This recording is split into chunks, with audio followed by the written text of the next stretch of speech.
And that can help us unlock hope that things maybe aren't as alarming as they seem to be initially. Another technique for unlocking hope but staying hopeful is to search for silver linings. Silver linings are those aspects of bad situations that are inherently good.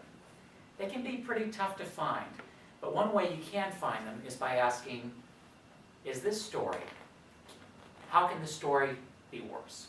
So for instance, to go back to a couple of the stories I mentioned earlier, that train derailment that happened last week. NBC Bay Area reported that over 200 people were on that train.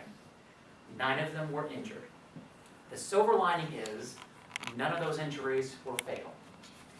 Another silver lining is that 190 people, of those more than 200, walked away unscathed. Yes, it was a horrible incident to go through. No one wants to go through something like that. But it could have been a whole lot worse. And another silver lining is that this incident could shed some more light on railway safety. People who are investigating it can take a look at this accident, see what went wrong, and they can use this information to try to prevent other accidents from happening in the future. That's something to be really hopeful about. Another story that happened last week was that apartment demolition in Pacifica. Yes, it's really bad that the people who lived in that complex now have to find new homes. But the silver lining is that this was all done preventatively.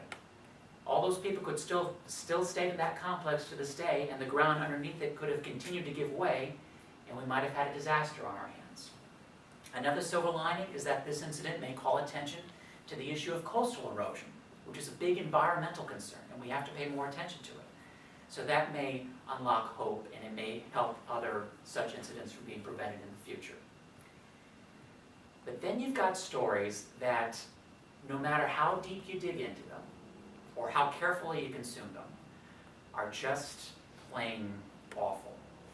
These are stories that involve shootings or natural disasters, stories involving fatalities. When you encounter a story like that, remember the words of the public television icon Fred Rogers. He once said, quote, "When I was a boy, and I would see scary things in the news, my mother would say to me, 'Look for the helpers. You will always find people who are helping.' To this day, especially in times of disaster, I remember my mother's words, and I am always comforted by realizing that there are still so many helpers, still so many caring people in this world." Unquote.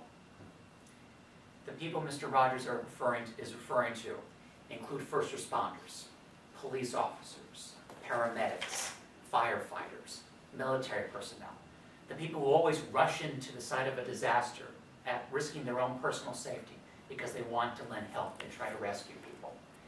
In a way, you can say that whenever the worst of humanity rears its ugly head in the form of a terrorist attack or some other kind of disaster, it will always be met, time after time after time after time, by the best of humanity in the form of those helpers. They're the silver lining. They give us hope. Overall, we can stay informed while staying hopeful by consuming the news carefully, by digging deeper into each story, and by searching for the silver linings. I don't mean to sugarcoat the world for you. There are legitimately worrisome issues out there. But as long as we have hope, we can imagine a world in which those issues are resolved. And with hope, we can make that a reality. Mr. Toastmaster.